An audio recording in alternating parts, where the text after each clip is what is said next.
Libro de la genealogía de Jesucristo, hijo de David, hijo de Abraham. Ese solo versículo transformó la vida de un rabino que hoy es un hermano nuestro que se encarga de predicar el evangelio por todo el mundo. Jonathan Bernis. ¿Qué tiene que estar haciendo David? ¿Qué tiene que estar haciendo mi padre Abraham en esta sección que ellos no aceptan el Nuevo Testamento? Y de ahí el Espíritu Santo empezó a inquietar la vida de este hombre para que vean, hermanos, lo que Dios usa en su palabra. Hasta los versículos que menos te imaginas son bajo la inspiración del Espíritu Santo. Y ahí está el caso de un rabino transformado con Mateo capítulo 1, versículo 1. Ese versículo bastó. Él lo cuenta en su testimonio. Les he dicho que alguna ocasión tuve el privilegio de ir al Auditorio Nacional a un evento masivo de judíos con cristianos. Y él predicó en el Auditorio Nacional a toda la comunidad judía en México acerca del amor de Jesucristo en una cruz. Fue impresionante. Y es Pablo, un judío, también religioso, convertido a Cristo, que tiene un amor por la iglesia de Cristo. Y el tema de esta tarde, unión, fe, amor. Capítulo 1, versículo 1 al versículo 5 que estamos revisando de la segunda carta de Pablo a Tesalonicenses. Pidamos al Señor nos guíe en esta tarde. Padre, tenemos en nuestras manos abierta una carta que fue escrita con amor, con unión, con las pinceladas de la fe, de lo que se encontró en aquella región del mundo a donde el evangelio de la gracia tuya fue predicado y compartido en una comunidad perseguida, religiosamente perseguida. Amado Señor, qué hermoso privilegio tener en nuestras manos las escrituras sagradas bajo tu inspiración divina para ser en esta tarde también alimentados, animados a perseverar en la unión, en la fe y en el amor que caracterizaba a nuestros hermanos perseguidos en Tesalónica. Quizás muy lejana de nuestra tierra en Cuernavaca, pero nada diferente a las necesidades que hoy como iglesia tenemos. Señor, en esta hora en que nos hemos reunido como iglesia, pedimos la dirección de tu Santo Espíritu a fin de extraer la mayor riqueza que tú nos permitas en esta tarde de este maravilloso libro, escrito bajo la pluma de un hombre común y corriente, escogido por tu gracia para predicar el evangelio. En el nombre de Jesús oramos. Amén. Pablo, dice Pablo en 2 de Tesalonicenses 1:1. Pablo, Silvano y Timoteo, a la iglesia de los tesalonicenses, en Dios nuestro Padre y en el Señor Jesucristo. ¿Se acuerdan que hace 8 días hablamos de Silvano? Ahora les presento a Timoteo. Hace una semana platicamos de Silvano. Hoy quiero platicar de otro hombre que se encuentra aquí, en el primer renglón de la carta. Su nombre, Timoteo. Pónganme mucha atención los jóvenes. Pónganme mucha atención todos aquellos jóvenes que el día de mañana el Señor va a llamar a su obra. Porque la iglesia es un constante caminar en Cristo, a donde algún día ya no tardamos en nombrar otro pastor, por ejemplo. Ya no tardamos en que el Señor siga levantando nuevos líderes, por ejemplo. No todo recae en una sola persona. La iglesia Debe de entender, como iglesia, debemos entender, hermanos, que es el Señor el que va dirigiendo y el que va ordenando y el que va llamando para el pastorado. Y quizás algunos de ustedes pueden ser enviados como misioneros o maestros de la Escritura. No sé cuál sea el llamado que Dios tenga para ti. No todos lo tienen, también eso es cierto. Pero aquí encontramos un joven matetes en griego, discípulo. No se puede ser cristiano sin ser discípulo. ¿Te dices cristiano? Eres un discípulo. Matetes en griego. Seguidor. ¿De quién? De Cristo. De Cristo.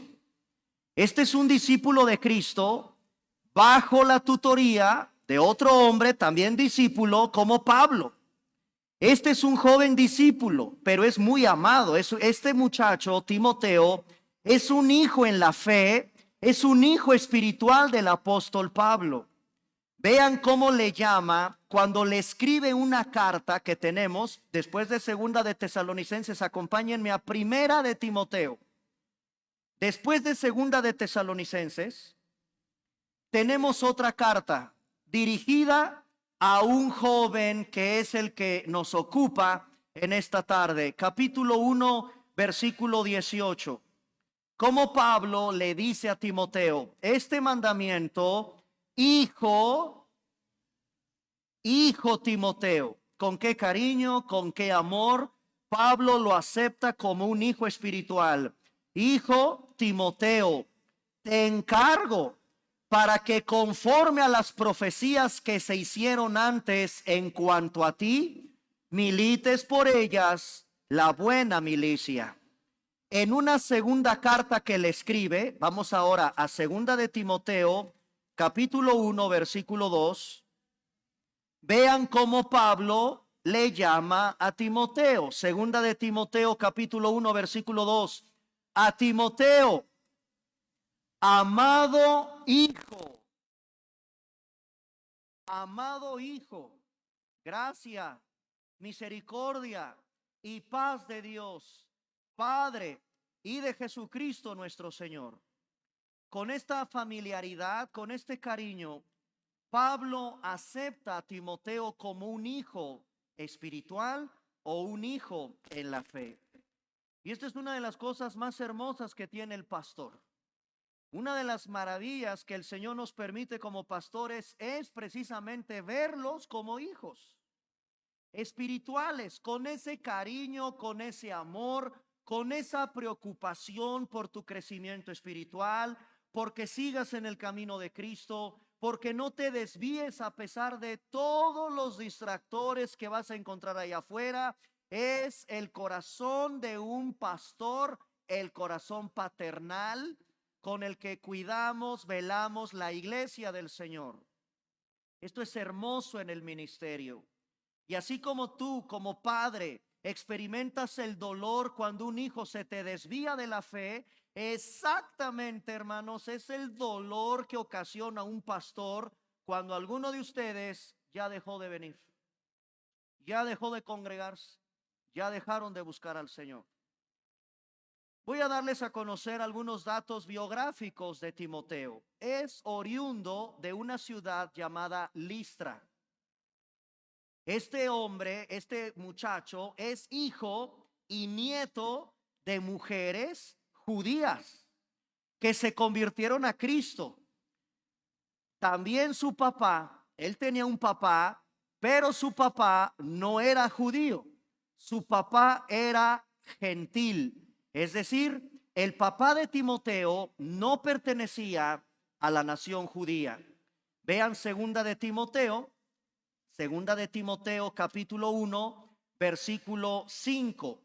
Dice segunda de Timoteo 1:5, trayendo a la memoria la fe no fingida que hay en ti. Le dice Pablo a su hijo espiritual, trae a memoria, amado hijo Timoteo, esa fe que no está fingida en ti, la cual habitó primero. Y Pablo conocía un poco de la familia de Timoteo, tu abuela Loida, y en tu madre y la mamá de Timoteo se llamaba Eunice. Estoy seguro que en ti también. Y esto me habla de lo hermoso que fue para la madre y para la abuela de Timoteo haberle infundado a su muchacho la fe en Cristo Jesús.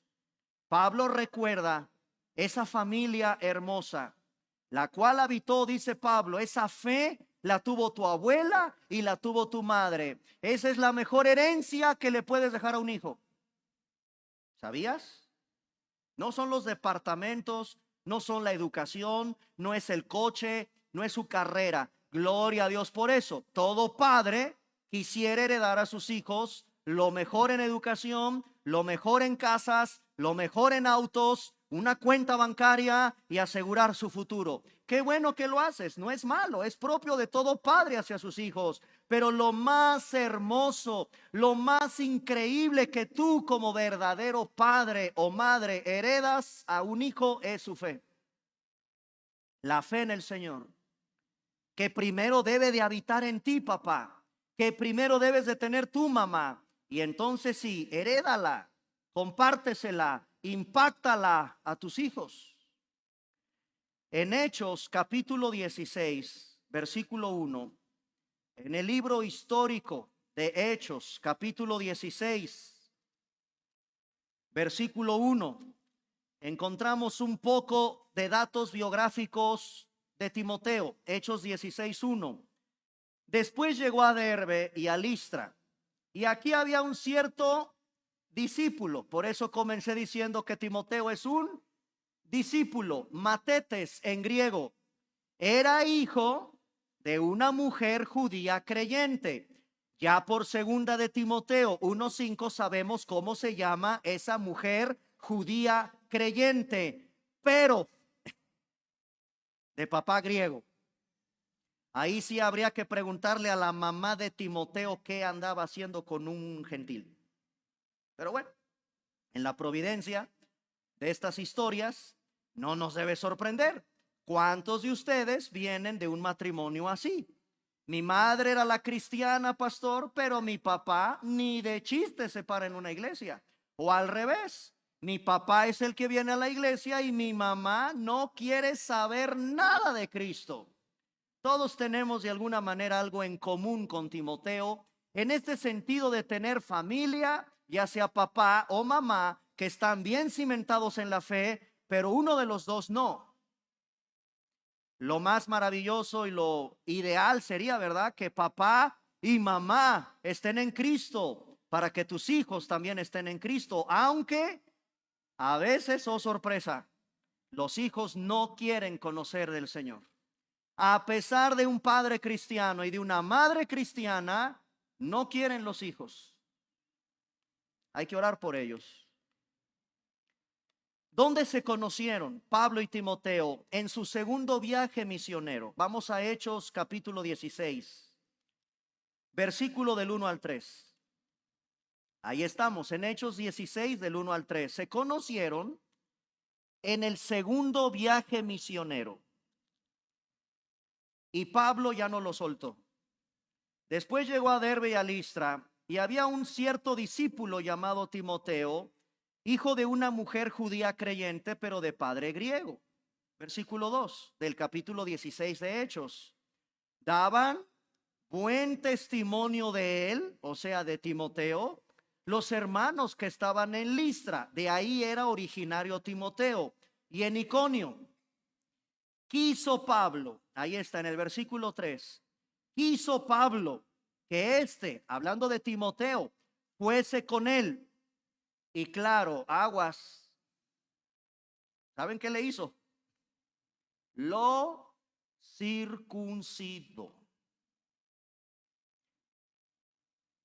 Denle gracias a Dios, jóvenes, que para ser discípulo no te tengo que circuncidar. Pero aquí Pablo tomó cuchillo, le quitó los calzones y le practicó lo que los médicos entienden que es circuncidar el prepucio del pene de un varón. ¿Y por qué? Ahí lo dice. Por causa de los judíos que había en aquellos lugares, porque todos sabían que su papá era un adorador de Zeus o provenía de un pueblo pagano, de los griegos. Y los griegos son idólatras, los griegos son paganos. Entonces, nuestro querido Pablo, era tanto el amor que le tenía a Timoteo que le dijo: ¿sabes qué? Está gruesa la cosa aquí con la religiosidad de los judíos. Te voy a tener que circuncidar, mi chavo. Y pues esto para calmar ahí a los religiosos, porque como tu papá es griego y traes unas ondas por tu ancestro padre, ¿qué te parece si para calmar la situación te voy a tener que circuncidar? Y lo tuvo que circuncidar. Eso fue lo que pasó. Obviamente a partir de ahí comienza una hermosa amistad, un hermoso compañerismo entre los dos, y continuó Timoteo apoyando a Pablo en sus viajes misioneros. Por ejemplo, en Hechos capítulo 19, versículo 22. En Hechos capítulo 19, versículo 22. Vemos el papel que jugaba Timoteo en el ministerio de Pablo. Era su representante. Llegó a tener tanta confianza Pablo en Timoteo que lo tomó para sus viajes, y fue tan grande la confianza que lo pone como su representante personal. Vean Hechos capítulo 19, versículo 22. Y enviando a Macedonia a dos de los que le ayudaban, Timoteo y Erasto, él se quedó por algún tiempo en Asia. ¿Hasta dónde es la confianza que va teniendo Pablo en Timoteo? Que él lo manda con toda la confianza del mundo. Vas a predicar bien, vas a enseñar bien, eres de buen testimonio, no tengo problema en enviarte y que tú me representes. A ese grado de confianza llegó a tener Timoteo en el ministerio de Pablo. En Filipenses, cuando Pablo estaba en la cárcel, vamos a la carta que escribe en la cárcel a Filipos, o sea, la carta a los filipenses, capítulo 2, versículo 19. Espero en el Señor Jesús. Le dice, escúchenme, Pablo está en la cárcel, ¿ok? Y en la cárcel no te permiten tener a tus hijos espirituales. En la cárcel estás solo, con otros presos. Y fíjate lo que le dice Pablo en la cárcel, en la carta a la iglesia de Filipos, capítulo 2, verso 19. Espero en el Señor Jesús enviarles pronto a Timoteo, para que yo también esté de buen ánimo al saber de vuestro estado. Qué maravillosa amistad. Qué discípulo tan hermoso, Timoteo, de tanta confianza para el apóstol Pablo. Muy bien, regresamos a segunda de Tesalonicenses. ¿Y por qué, hermanos, una segunda carta? ¿Por qué?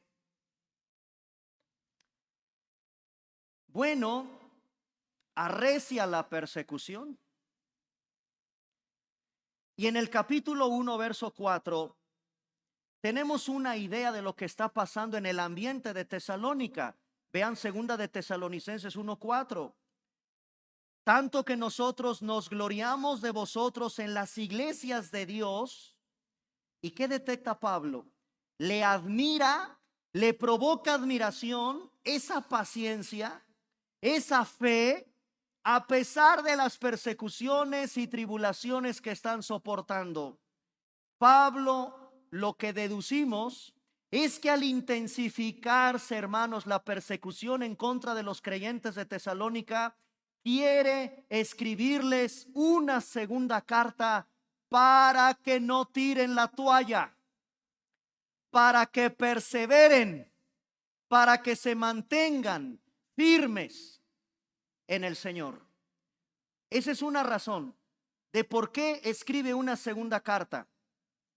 También tiene que escribir una segunda carta porque había alguna confusión con respecto a la segunda venida de Jesucristo. Hermanos, el tema de la segunda, que es la que estamos esperando, porque Cristo ya vino. Pero de acuerdo a las profecías de la Biblia, Cristo regresa por segunda vez. Y eso provoca mucha confusión, puede provocar mucho morbo y una mala enseñanza.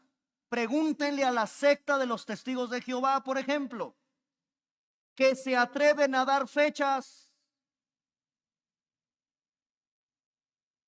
Pregúntenle a cantidad de falsos cristos que se han levantado diciendo que el Señor ya regresó y que ellos son la encarnación de Cristo en la tierra, como David Koresh en Waco, Texas. Pregúntenle a un hombre loco como Jim Jones, que también se creía Cristo en la tierra. Es impresionante lo que un sociólogo de la religión estudia con respecto al fenómeno de los falsos cristos, los falsos mesías, que se han levantado por toda la historia de la era nuestra, en contra precisamente de la iglesia verdadera de Cristo, que los confunde y que cantidad y cantidad de personas mueren en manos de estos fanáticos religiosos. Es un fanatismo espantoso el que se vive allá afuera, de locos que se creen Cristos. Los hay. Cantidad de sectas, cantidad de movimientos que predican que Cristo ya vino o que son ellos la encarnación de Cristo. Por eso es tan importante volver a repasar en una segunda carta acerca, por ejemplo, del misterioso rapto de la iglesia.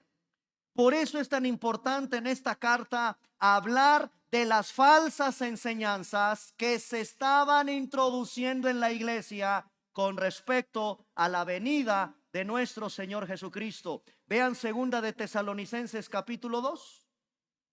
Lo vamos a estudiar en su momento, versículo por versículo, a manera de predicación expositiva. Pero quiero que noten lo que Pablo dice en la segunda carta a los Tesalonicenses capítulo 2 verso 1 al 2.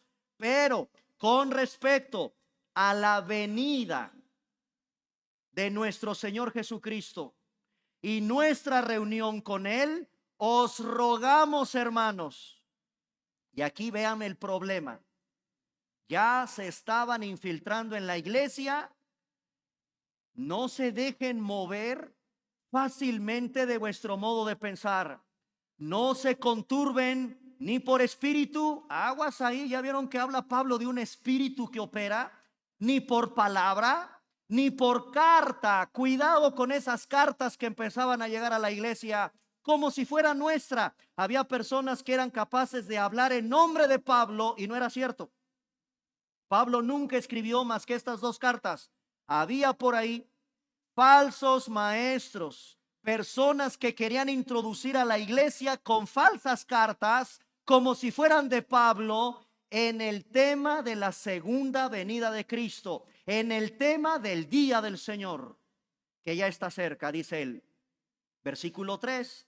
Nadie os engañe. Y ahí es donde me voy a detener cuando lleguemos a ese versículo para explicarles. No se dejen engañar.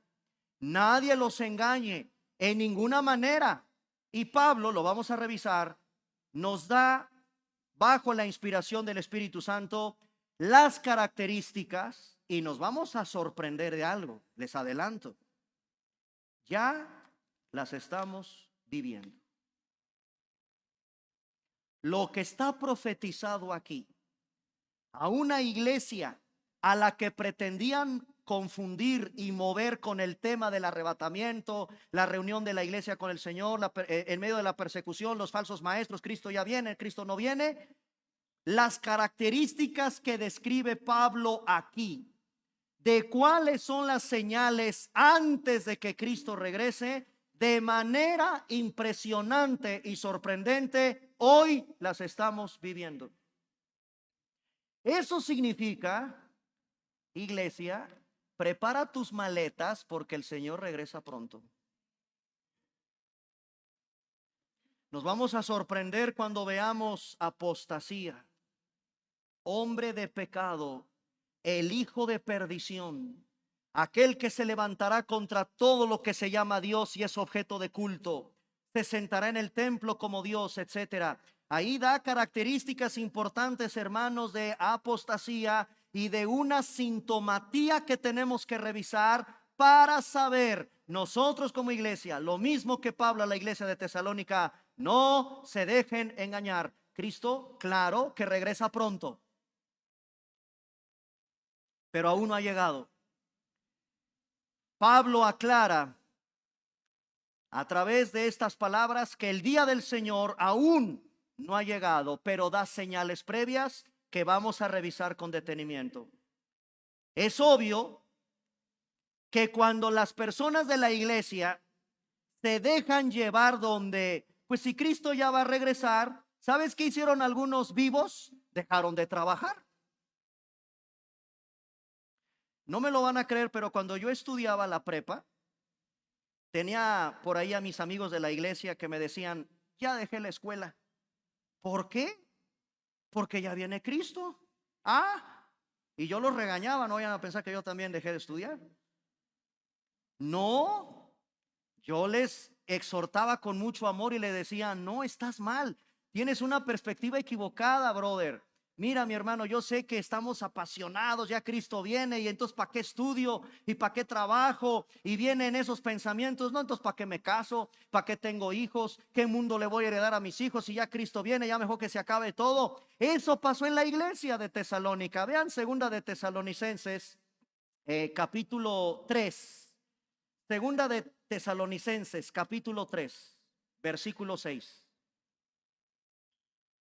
Miren lo que detectó Pablo. Con un desorden que provoca falsos maestros enseñando barbaridades. ¿Qué detectó? ¿Qué se detectó en la iglesia? Segunda de Tesalonicenses 3, 6.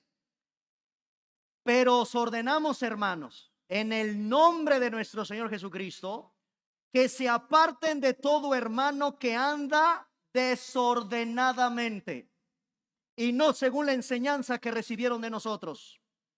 Nosotros mismos sabéis de qué manera debéis imitarnos. Nosotros no anduvimos de manera desordenada entre ustedes. Versículo 8. Mira lo que Pablo le dice a la iglesia. No comimos en balde el pan de nadie. Trabajamos con afán, con fatiga de día y de noche, porque no queremos ser gravosos a ninguno de ustedes.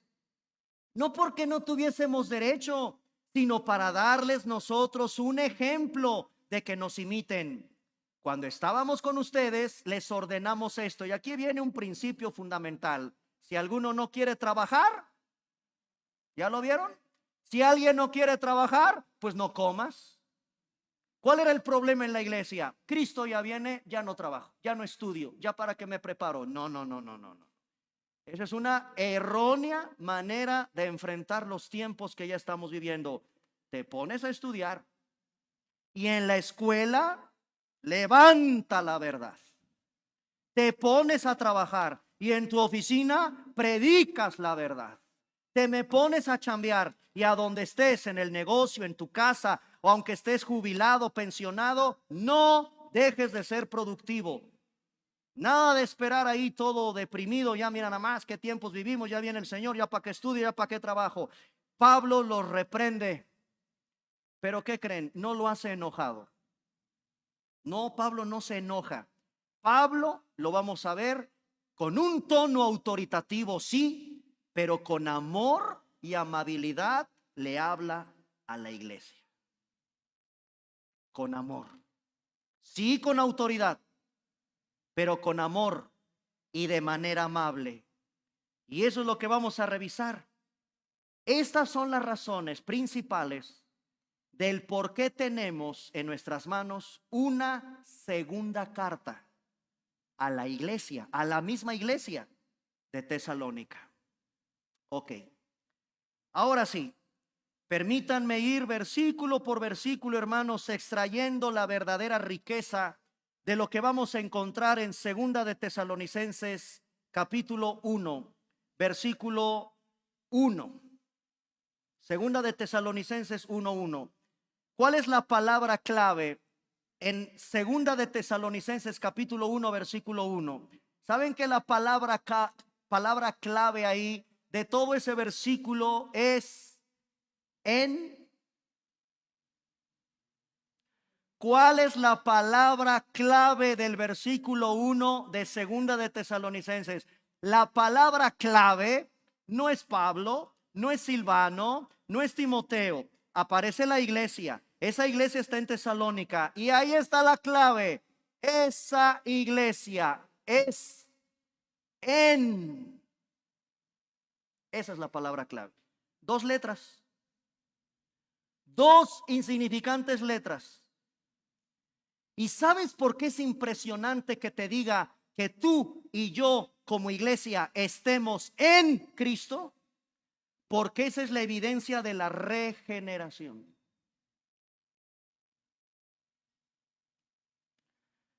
No me puedes decir, sí, yo conozco de Cristo. No eres cristiano. Conozco de Dios. No eres cristiano. Mi iglesia no está en Dios ni en Cristo. No es iglesia. Es otra cosa. Se reúnen a otra cosa. Creen que son iglesia. Si la iglesia, si tú y yo no estamos en Cristo, no eres salvo. No has nacido de nuevo. La naturaleza de la iglesia está expresada aquí de manera inusual. Es una unión vital con Dios y con Cristo. Si tú perteneces a una disque iglesia que no tiene esa unión vital con Cristo, con Dios, no es iglesia. A ver, hermanos, los cristianos no solo creemos acerca de Cristo, estamos en Cristo. Yo sé que cuesta trabajo eso, pero no lo digo yo. Vean Gálatas 2:20. Se lo saben de memoria, ¿no? A ver, díganmelo.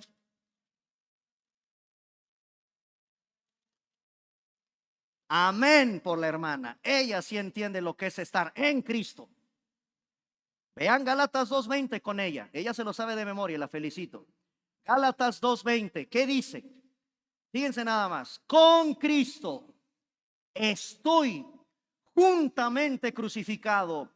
Ya no vivo yo, mas vive Cristo en mí. Y lo que ahora vivo en la carne, lo vivo otra vez en la fe del Hijo de Dios, el cual me amó y se entregó a sí mismo por mí.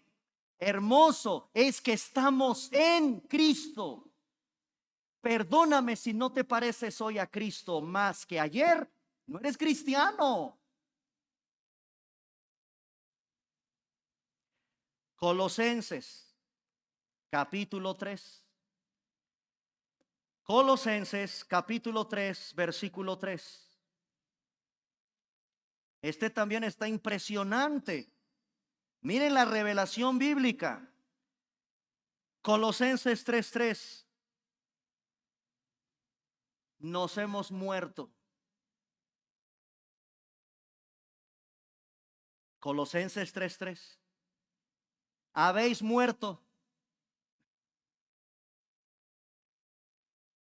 Si ya se dieron cuenta, ¿verdad? Que ya no eres el mismo de antes. Te moriste. Y yo también. Habéis muerto.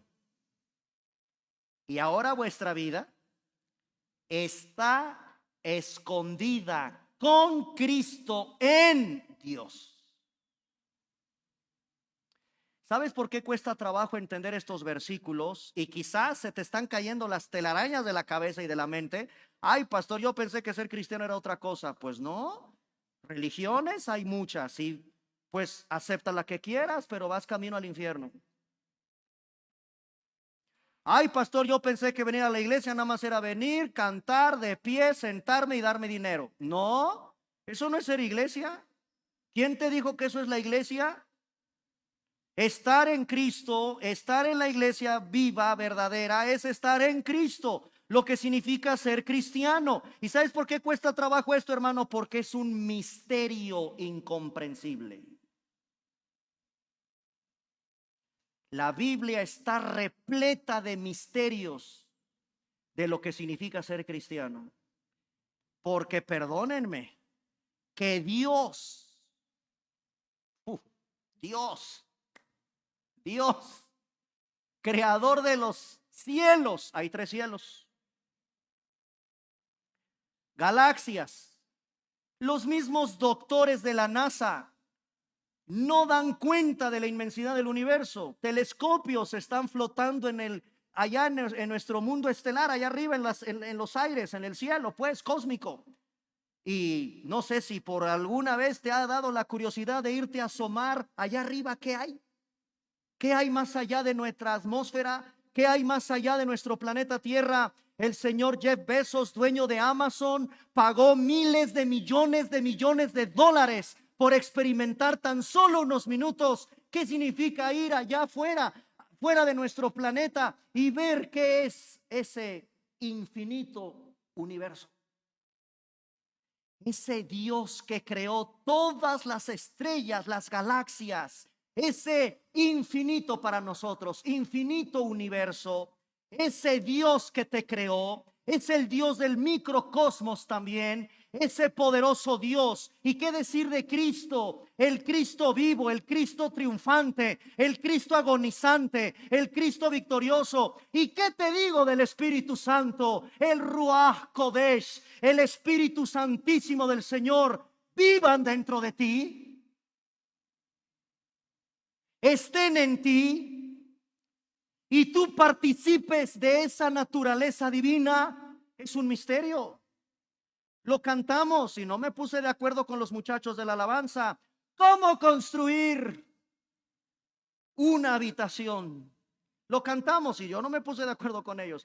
¿Cómo construir un lugar, Señor, aquí en la tierra? Claro, ni Salomón con toda su gloria pudo construir un templo tan magnífico para que la Shekinah, la presencia del Todopoderoso, residiera en ese templo. Salomón dijo: los cielos de los cielos no te pueden contener, Señor, ¿cuánto más un templo?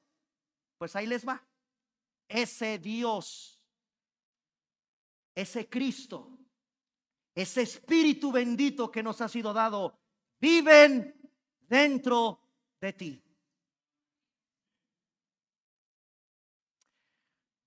Bueno, seguramente eso de que la naturaleza divina, la vida divina y eterna esté en nosotros, eso es una verdad.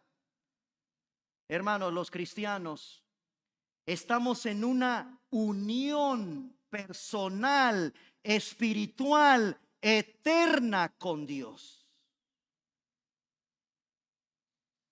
Perdónenme, pero no conozco, y lo revisé, budismo, islam, el mismo judaísmo. Dime la religión que quieras. Díganme la religión que quieras. No existe bajo ningún libro sagrado, en ninguna religión, esta maravilla incomprensible de que Dios viva dentro del creyente. No existe ninguna religión que conciba que el Dios Todopoderoso, el Creador de los cielos, esté en unión personal, espiritual y eterna con su criatura. Los adherentes de cualquier religión, y te reto a que me digas en qué religión se habla de que ellos están en su Dios. Olmecas, tlaxcaltecas, chichimecas, ¿quién? ¿Qué tribu? ¿Qué pueblo? ¿Qué religión hablan de estar en su Dios? Ninguna. Los griegos, hablando del padre de Timoteo, los griegos veían a los dioses en el Olimpo. Y en los dioses en el monte Olimpo están alejados de los males y problemas del ser humano. Los griegos entendían que es allá en el monte Olimpo donde viven los dioses. Hermanos en Cristo, los cristianos enseñamos que la unión es personal, es espiritual y es eterna con el Padre, con el Hijo y con el Espíritu Santo dentro de ti. Eso enseña la Biblia para únicamente aquellos que en esta tarde depositen su fe en Cristo Jesús. Solo ellos son participantes de la naturaleza divina. Segunda de Pedro 1:4. Segunda carta de Pedro, capítulo 1, versículo 4.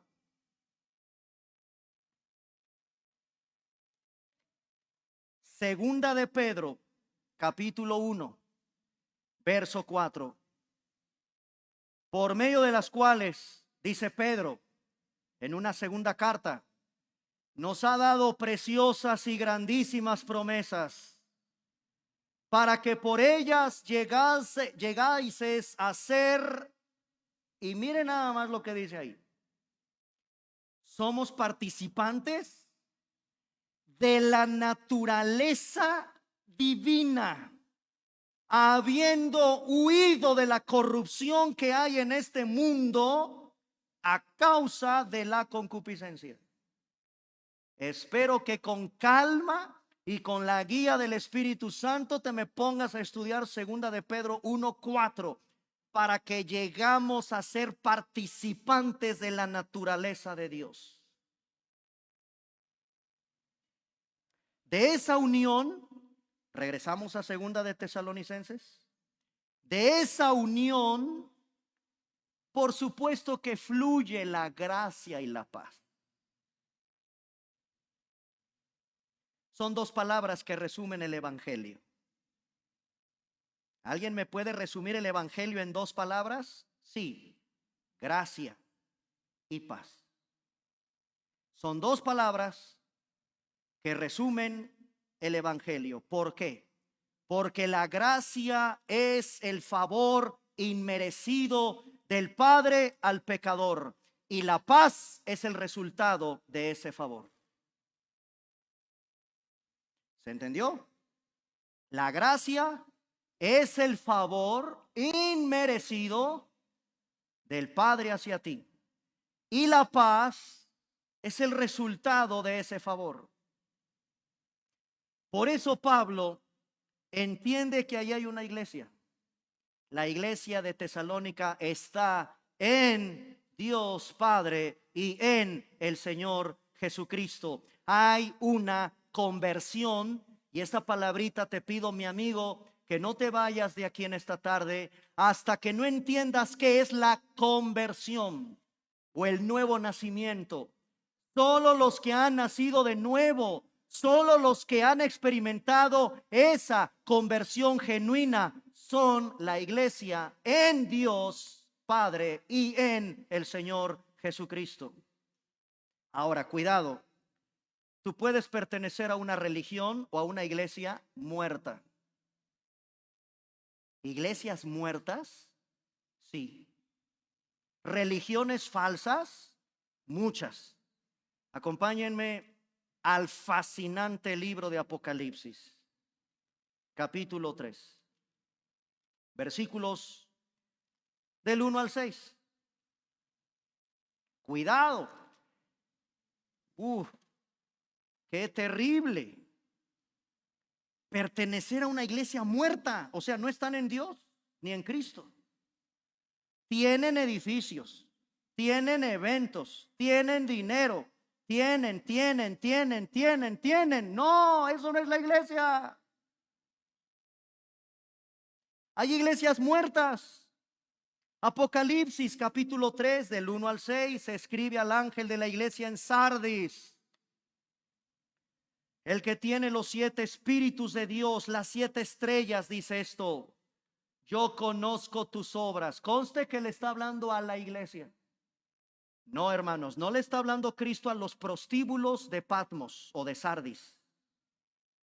No le está hablando al club de ateos de Sardis. Cristo le está hablando a una que se dice iglesia. conozco tus obras, le dice Cristo. A la iglesia, tienes nombre, solo el nombre de que vives. ¿Y cómo está delante de Dios? Estás muerto. Le dice Cristo en el capítulo 3, verso 2, sé vigilante, afirma las otras cosas que están para morir. No, dice Cristo a una iglesia, que espantoso, no he hallado tus obras perfectas delante de Dios. Versículo 3, a la iglesia, acuérdate de lo que has recibido y oído, guárdalo y hermoso, arrepiéntete. Arrepiéntete, iglesia, pues si no velas, vendré sobre ti como ladrón y no sabrás a qué hora vendré sobre ti. Versículo 4, pero tienes unas pocas personas. Dios, a pesar de esos lugares, mantiene un remanente muchas veces. Dios mantiene un remanente como en Sardis. Versículo 4, tienes unas pocas. No importa para el Señor cuántos sean fieles, con uno, con dos o con tres, en medio de una multitud, unas pocas personas en Sardis no han manchado sus vestiduras. Andan conmigo, qué hermoso. Andan conmigo en vestiduras blancas porque son dignas. El que venciere será vestido de vestiduras blancas. No borraré su nombre del libro de la vida y confesaré su nombre delante de mi Padre y delante de sus ángeles. El que tiene oído, oiga. Y más nos vale, iglesia de Vida Nueva Cuernavaca, que el Señor nos libre de tener las características de Sardis. El que tiene oído, iglesia, que oiga. Arrepiéntete en esta tarde, arrepiéntete. No están en Cristo. Y por si fuera poco, en el capítulo 3, verso 14, hay iglesias repulsivas que le provocan vómito al Señor. No estoy hablando de los ateos ni de los agnósticos.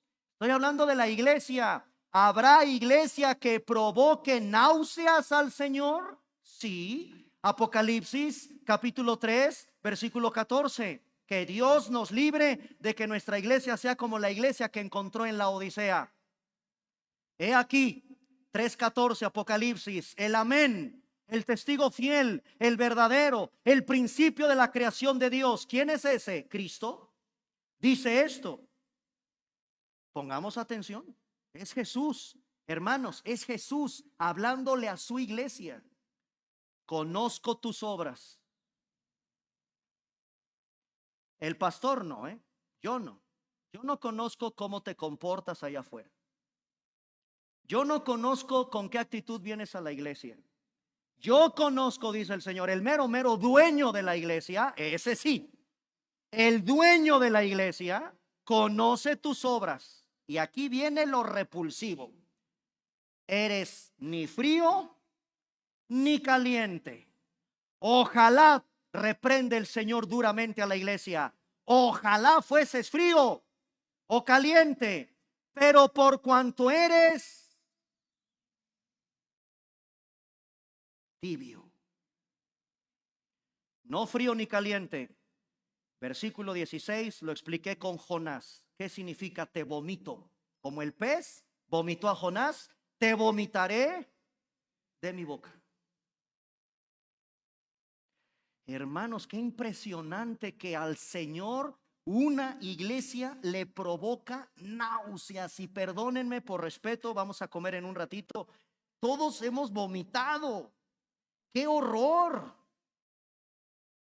¡Qué cosa tan horrorosa! ¡Qué incómodo es estar vomitando, hermanos! Perdónenme. Eso le provoca al Señor una iglesia tibia. Un cristiano no comprometido con Él. El Señor no tiene simpatizantes, querido. El Señor tiene discípulos fieles que se dediquen en cuerpo y alma a entregar su vida y seguirlo a Él. Dice el versículo 17 de lo que encuentra Cristo en una iglesia. Yo soy rico, me he enriquecido, no tengo necesidad, Fíjate nada más hasta dónde el Señor encontró esa pedantería en la iglesia. ¿Y qué le dice Cristo? ¿No sabes que eres un desventurado, miserable, pobre, ciego y desnudo? Por tanto, yo te aconsejo. Qué amor, qué paciencia del Señor. Te aconsejo que de mí compres oro refinado en fuego para que seas rico, vestiduras blancas para vestirte, que no se descubra la vergüenza de tu desnudez. Unge tus ojos con colirio para que veas. Yo reprendo, amén, castigo, amén, a los que amo. Sé pues celoso. Y otra vez, palabra clave para tu vida: arrepiéntete. Arrepiéntete. Y viene a continuación, hermanos, esto me encanta y lo tengo que explicar.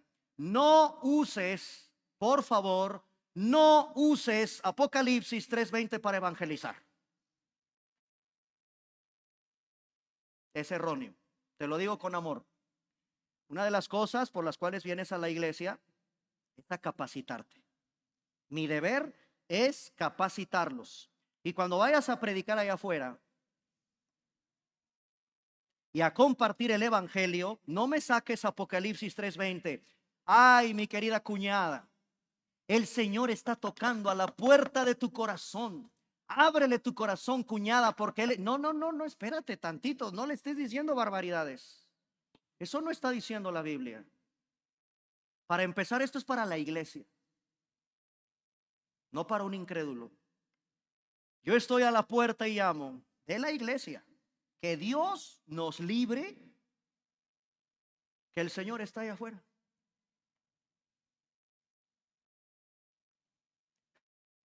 El Señor no está aquí, está allá afuera.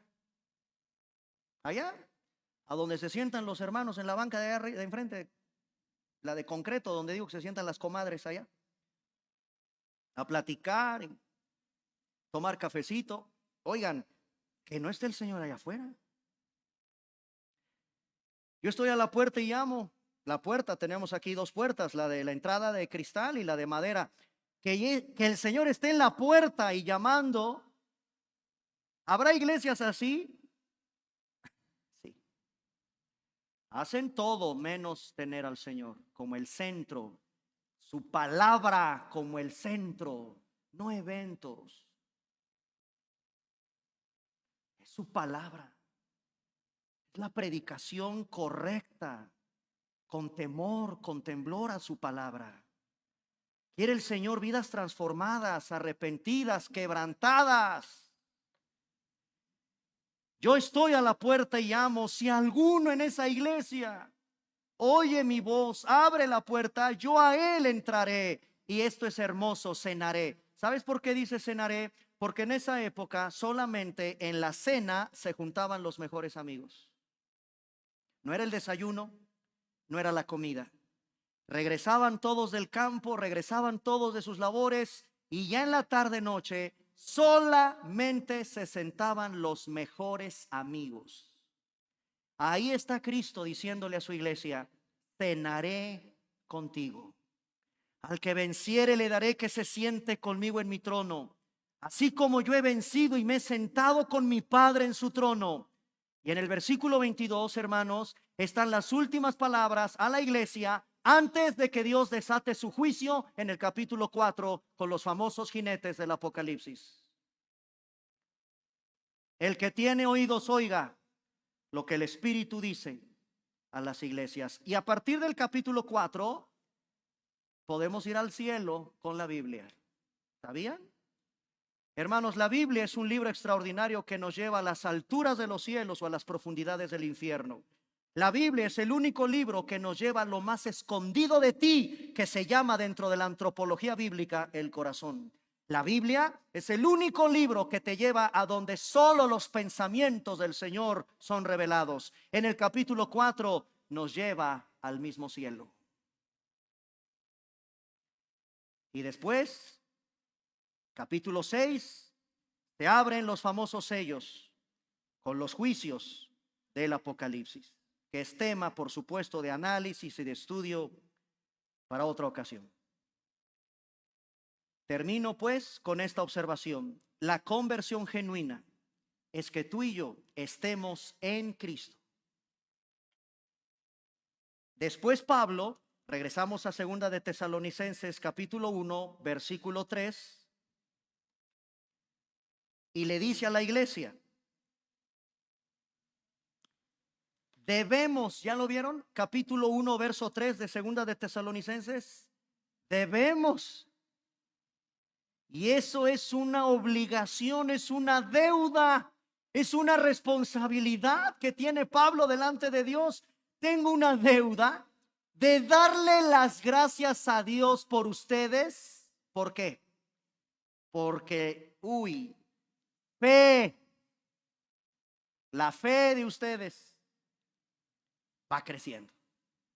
Dice Pablo, cuando dice debemos, eso implica una obligación, eso implica una deuda, eso implica una responsabilidad. No tiene Pablo otra opción más que decirle al Señor, gracias, estoy endeudado contigo de darte gracias. Me siento obligado, dice Pablo, a darte gracias, Señor, porque si algo es característico de una verdadera iglesia, es que tu fe crece. No tiras la toalla. No apostatas. Ya no me congrego. No, ese no es el vocabulario de un verdadero cristiano. Ya no me reúno. Ya no me disipulo. No, ese no es el verdadero lenguaje de un verdadero cristiano. ¿Cómo no va a estar obligado Pablo a dar siempre gracias cuando una de las cosas donde más nos cuesta trabajo es mantener tu fe? Tu fe en crecimiento, tu fe que crezca sin medida. Uperauxona en griego. Uperauxona, crece sin medida, crece más allá de lo esperado. ¿Así es tu fe en esta tarde? ¿Va creciendo a pesar de los momentos que estés atravesando? ¿Va creciendo a pesar de las dificultades que estás enfrentando? ¿Cómo no va a estar obligado Pablo a darle gracias a Dios? Que esta iglesia va creciendo en fe. Yo espero que tú también, amada hermana y amado hermano. Vamos a ponernos de pie. Hasta aquí vamos a dejar nuestro estudio de esta tarde.